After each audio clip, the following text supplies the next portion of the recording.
Salut à vous, salut à toi. Aujourd'hui, on va voir 7 familles de production. Donc déjà, une boîte de production, qu'est-ce que c'est? Alors, une boîte de production vidéo, évidemment, parce que je suppose qu'il y a des boîtes de production de plein de trucs, mais une boîte de production vidéo, qu'est-ce que c'est? C'est une société qui va produire du contenu vidéo. Jusque-là, je pense que je t'ai pas appris grand-chose, mais ça va venir. Bon, déjà, la vidéo, c'est super, c'est devenu super large depuis ces dernières années. Pourquoi? Parce qu'il y a encore 10 ans, et encore plus 20 ans, à l'époque où il n'y avait que de la pellicule, alors que c'était le début du numérique, c'était beaucoup moins démocratisé que ça. Pareil, les vidéos, on les voyait qu'à la télé, maintenant sur le web, on voit plein de vidéos. D'un côté, le besoin de vidéos qui augmente parce qu'on a les supports pour avoir de plus en plus facilement de vidéos, et de l'autre, la fabrication de vidéos qui est de plus en plus simple à faire et de moins en moins cher, parce que voilà, on peut déjà se former facilement sur le web, on peut avoir du matériel de qualité à prix réduit, et on peut faire de plus en plus de choses beaucoup plus facilement qu'il y a encore quelques années. Et ce qui fait que c'est devenu tellement large la vidéo qu'il y a vraiment différents types de production que j'ai classés en famille. Donc c'est ce que je te propose dans cette vidéo, t'exposer chaque type de famille et je vais te donner dessus mon avis de producteur. Tu ne le sais peut-être pas, mais j'ai aussi ma société de production.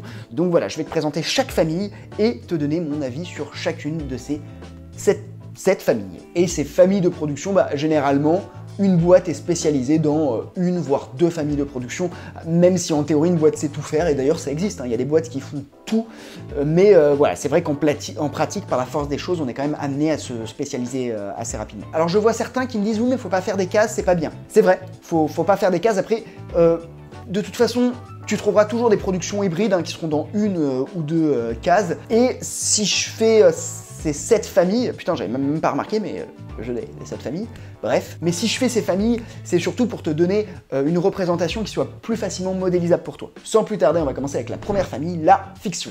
Alors, la fiction, c'est un petit peu le Graal, je pense, de tout producteur et toute boîte de prod. Moi, c'est ce que j'aimerais à terme vraiment transformer ma boîte comme ça. Pour l'instant, c'est pas le cas. Moi, la fiction, j'en fais, mais je gagne pas d'argent avec. Donc j'estime que j'en fais pas vraiment, enfin j'en fais pour le fun, ça me coûte de l'argent, ce qui est un peu moins fun, mais voilà, c'est pas ça qui fait vivre ma boîte, qui paie mes charges, qui paie mes salariés, c'est pas la fiction, donc je ne fais pas de fiction. Alors comme c'est quelque chose qui me passionne, j'y reviendrai dans un autre épisode et on développera vraiment la partie production et notamment le montage financier d'un film. Tu verras que c'est pas forcément chose facile. Bon, en théorie, c'est facile, hein. En pratique, c'est un petit peu plus compliqué. Bref, on met de côté, on garde ça pour un prochain épisode et on passe au deuxième type. Deuxième type, c'est la télévision. Les boîtes de prod qui produisent pour la télévision, ça va être du programme de flux. Donc, qu'est-ce que le programme de flux? Le programme de flux, je vais représenter le programme de flux par ça, s'oppose au programme de stock, représenté par ça. Donc, le programme de stock, en gros, c'est tous les contenus qui sont réutilisables. Ça va être les fictions, mais aussi les documentaires. Par opposition, le programme de flux, c'est un programme qu'on ne peut pas ressortir 2-3 ans après, c'est compliqué. Donc c'est tout ce qui est, par exemple, jeu de plateau, émission de plateau. Donc jeu de plateau, c'est Tout le monde veut prendre sa place, émission de plateau, TPMP, quotidien. Ça va être aussi les magazines, la fameuse télé-réalité, sport, les journaux, même si les journaux sont produits généralement en interne par les chaînes de télé. Voilà, tu m'as compris, c'est tout ce genre de programme. C'est un domaine qui est quand même assez fermé et souvent, il faut déjà avoir son réseau à l'intérieur de la télé pour monter une boîte de prod où tu vas vendre des trucs aux chaînes de télé. Et c'est pas pour rien que les plus grosses, au final, enfin, les plus grosses, je sais pas, mais beaucoup de boîtes de prod de télévision, elles sont tenues par qui? Par les animateurs. Cyril Hanouna, il a sa boîte de prod. Yann Barthès, il a sa boîte de prod. Je connais pas trop les animateurs, mais voilà, on trouvera sans souci des animateurs qui ont leur boîte.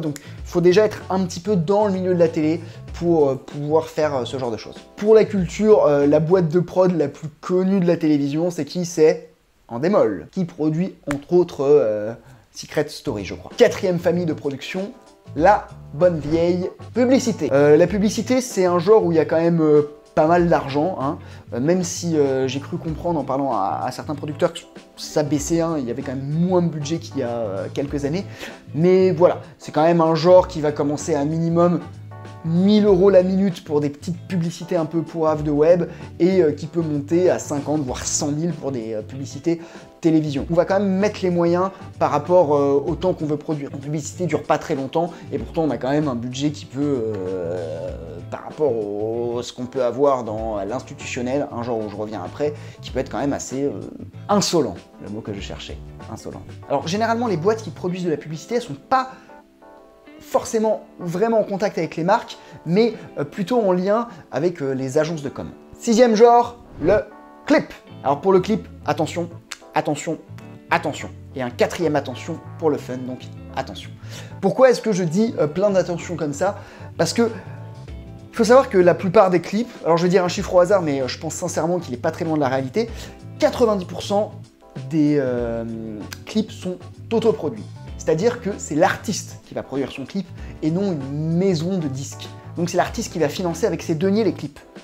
Et du coup, on va avoir un artiste, il va vouloir un clip et il va te montrer un clip en référence, un truc carry à peut-être 150 voire 1 million d'euros de budget, et lui il va avoir 2000 balles. Et là ça va être compliqué. Parce que en fait, pour lui, parce que ouais, pour un particulier, 2000 balles, c'est beaucoup, hein, de sortir ça de sa poche, c'est quand même assez cher, mais pour un professionnel, c'est pas énorme. Et si tu veux payer les gens correctement et te payer correctement, et donc pas passer 1000 jours sur le clip et voilà, être payé correctement à la journée, bah ça va être compliqué de lui fournir un travail à la hauteur de ses attentes. Ce qui fait que voilà, le clip est un genre assez dangereux parce qu'il n'y a pas beaucoup d'argent, mais il y a quand même une grosse attente. Donc vraiment, attention pour le clip et si vous voulez vous lancer là-dedans, ça peut être bien pour débuter, donc vraiment pour avoir ses premiers projets, mais vous enfermez pas trop là-dedans, surtout si ça marche pas. Après, bon, éventuellement, moi c'est vrai que je connais des personnes qui ont au début travaillé plus ou moins gratuitement pour des artistes qui ont finalement un peu monté et qui ont ensuite eu des petits budgets pour réaliser des choses. Mais faut vraiment pas s'enfermer dans le clip parce que c'est quand même assez complexe. Et je crois que même hein, en France, hein, les boîtes de prod de clips, elles ont de plus en plus des petits budgets, hein, c'est tiré quand même globalement vers le bas. Après oui, des artistes comme Orelsan, quand je vois ces clips, je me dis qu'il y a quand même un bon gros budget, mais je sais pas si tous les artistes ont autant de budget pour les clips qu'Orelsan, et même des artistes qui ont une maison de disques derrière peuvent avoir des budgets pas énormes comme 5000 €, parce qu'au final, voilà, 5000 € pour un clip, c'est pas énorme. Ça va, mais tu peux pas faire un truc de fou. 6e genre, le film institutionnel. Alors le film institutionnel, c'est un petit peu le genre fourre-tout, hein, c'est là que j'ai ma boîte de prod d'ailleurs. Il est venu avec la démocratisation des besoins vidéo des boîtes, hein, parce que bah, maintenant on doit communiquer par la vidéo, c'est important. Mais ce qui est bien, c'est que comme la vidéo coûte moins cher à produire, toutes les boîtes peuvent s'offrir de la vidéo. Alors ça va être qui tes clients si tu fais de l'institutionnel? Ça va être des TPE, ça va être des PME, ouais, des PME, ou des grands comptes, hein, même des grands comptes. Alors, on va te demander de produire quoi? Bah, plein de choses, hein. Ça peut être du film interne pour la boîte, donc là, ça sera plutôt des grands comptes. Ça peut être une petite, moi, ce que j'appelle la carte de visite vidéo, ça va être peut-être un petit clip qui présente l'entreprise, ou alors une offre de l'entreprise, ou alors un événement qu'a fait l'entreprise. Ça peut être aussi du film voilà, d'événementiel, de la captation, la bonne vieille captation de conférences. Du film aussi marketing pour animer les réseaux sociaux, des portraits, des interviews, ou alors du contenu YouTube. Moi je fais pas mal de genre de choses par exemple. Ou alors des petits teasers, mais au final les possibilités sont larges. Alors qu'est-ce qui fait qu'on est classé dans une production institutionnelle? Les tournages sont souvent faits en équipe réduite.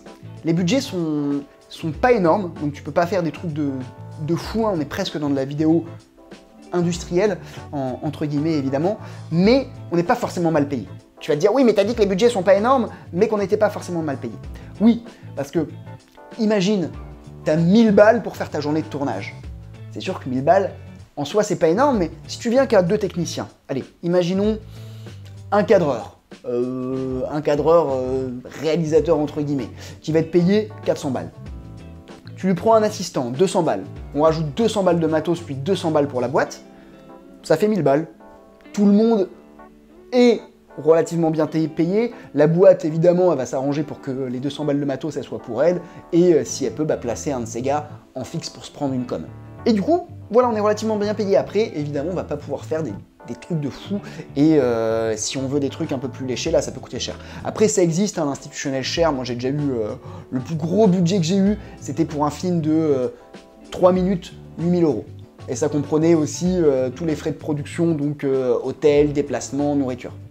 Après, ça c'était relativement exceptionnel, hein. C'était ce que je vais appeler un institutionnel assez haut de gamme, mais généralement on va plus me demander par exemple de filmer une conférence de 2 jours pour 8 000 €. Après, vous imaginez bien que les 4 minutes à 8 000 € sont quand même beaucoup plus léchés que les 16 heures à 8 000. Mais voilà, on est aussi dans une notion un peu de quantité, donc il y a vraiment un côté industriel dans la production institutionnelle, même si voilà, on peut avoir des petits contrats avec les marques un peu haut de gamme, mais on est dans quelque chose, on est presque dans ce qu'on va appeler de la prestation vidéo. Septième et dernier type de production, un type que je connais pas beaucoup, la production de contenu web. Alors c'est un genre nouveau qui est né avec l'arrivée des players vidéo et notamment YouTube. C'est un genre qui peut se diviser en deux familles. Soit tu as un YouTuber qui marche bien et qui vide son contenu, et donc félicitations à lui, mais en gros voilà, il vide ses vidéos gratuites grâce à quoi? Grâce aux abonnés, mais en soi c'est pas ce qui fait vivre un YouTuber, hein, les abonnés, grâce éventuellement au sponsoring, à des partenariats, à de la vente de produits, en tout cas voilà, il vide sa chaîne. Sa principale activité, c'est de produire du contenu. Et dans ce cas-là, s'il commence à gagner trop d'argent, il va devoir monter sa boîte, peut-être engager des personnes. Et ça, c'est le premier type de contenu qui est en soi pas très compliqué à comprendre. C'est que voilà, ta popularité t'ouvre des opportunités qui te rapportent de l'argent. Et pour entretenir cette popularité, hein, je dis de manière assez froide évidemment, mais voilà, pour entretenir cette popularité, tu dois continuer à donner du contenu, et comme tu deviens un leader d'opinion, tu as de plus en plus d'argent, et souvent c'est les marques qui vont vouloir faire des partenariats avec toi, des opérations, et tutti quanti, et du coup, il faut que tu produises beaucoup de contenu, mais comme tu as de l'argent, tu peux en produire. Donc voilà, ça c'est le premier cas, assez simple à comprendre. Tu es un YouTuber qui bosse bien, qui marche bien, tu as de l'argent, Norman par exemple, voilà, ses vidéos. Après Norman, c'est un cas à part parce que je crois qu'il est dans le deuxième cas, je ne sais pas. Allez, j'explique le deuxième cas. Le deuxième cas, c'est qu'en fait, tu es une boîte de prod qui produit les vidéos pour un YouTuber. Et ça je sais pas exactement comment ça marche. Il y a Golden Moustache qui est un cas particulier parce que c'est une entité, hein, c'est une chaîne, donc ça entre aussi dans le premier cas. Mais je sais que, par exemple, Seb Lafrite, je crois qu'il avait une boîte de prod qui produisait ses contenus. Et là dans ce cas-là, je ne sais pas trop quels sont les accords entre le YouTuber et la société de production, mais voilà, le YouTuber fait pas grand-chose à part écrire et tourner et jouer dans ses vidéos, ce qui est déjà pas mal, hein. Mais voilà, il s'occupe pas de gérer la logistique, d'engager les personnes, de l'image et même du montage. J'ai des potes qui ont travaillé pour certains de ce deuxième type. Certains étaient très mal payés et d'autres étaient plutôt très bien payés. Très bien payés, j'exagère, mais payés honnêtement. Du coup, voilà, je m'y connais pas, mais voilà, comme mon objectif est de monter dans le YouTube game, peut-être que c'est un truc que je découvrirai à terme, donc j'hésiterai pas à vous faire un petit épisode là-dessus. Je viens de me rendre compte qu'en fait je vous ai donné que 6 familles et pas 7, du coup là je filme à l'arrache dans un couloir des bureaux que je loue pour vous donner cette fameuse 7e famille qui en fait est la 3e famille. Cette famille, c'est la famille des documentaires. Alors malheureusement, je ne vais pas pouvoir vous donner énormément d'éléments sur les documentaires. Les documentaires, ça ressemble un petit peu à la fiction dans le mécanisme de financement, sauf que là où la fiction, les budgets, ça va être minimum 1 million d'euros, peut-être pour les séries un petit peu moins, mais voilà, le documentaire, là, un documentaire, c'est plutôt 100, 200 000 euros, donc c'est beaucoup plus petit. Faut savoir que la plupart des documentaires sont diffusés directement en télé, hein, passent pas au cinéma. C'est assez rare d'avoir des docus en salle, et c'est souvent des documentaires qui sont passés sur Arte, dans des magazines et tout ça, donc c'est vraiment les chaînes de télé, peut-être même encore plus qu'en fiction, qui sont les poumons économiques de ce type de production. Donc oui, c'est un genre que je connais pas énormément, mais de plus en plus, je vais essayer de glaner des infos dessus, et puis je vous en partagerai. la petite aparté est finie, je vous renvoie de nouveau vers la vidéo que j'ai tournée chez moi. On arrive à la fin de ces vidéos, tu connais les 7 familles de la production, je t'ai donné un petit peu mon avis de producteur, j'espère que ça t'a aidé, que ça t'a appris des choses. Si tu as des questions sur la production, n'hésite pas, parce que moi à la base c'est ma formation, je me suis formé en prod, c'est une de mes passions. J'essaye de me tenir un petit peu moins qu'avant, mais au courant des actualités de la production qui bougent dans notre milieu, donc n'hésite pas, hein, si tu as vraiment des questions de production, que ça soit plus pour la partie montage, financier, entrepreneuriat, ou alors la partie plus logistique, il y a de grandes chances que j'ai la réponse. Je vais aussi faire une vidéo sur avoir sa propre boîte de prod, hein, vu que moi j'en ai une, et que là pour l'instant j'ai pas trop raconté ma vie de producteur, entre guillemets, de produceur, si on le dit en anglais.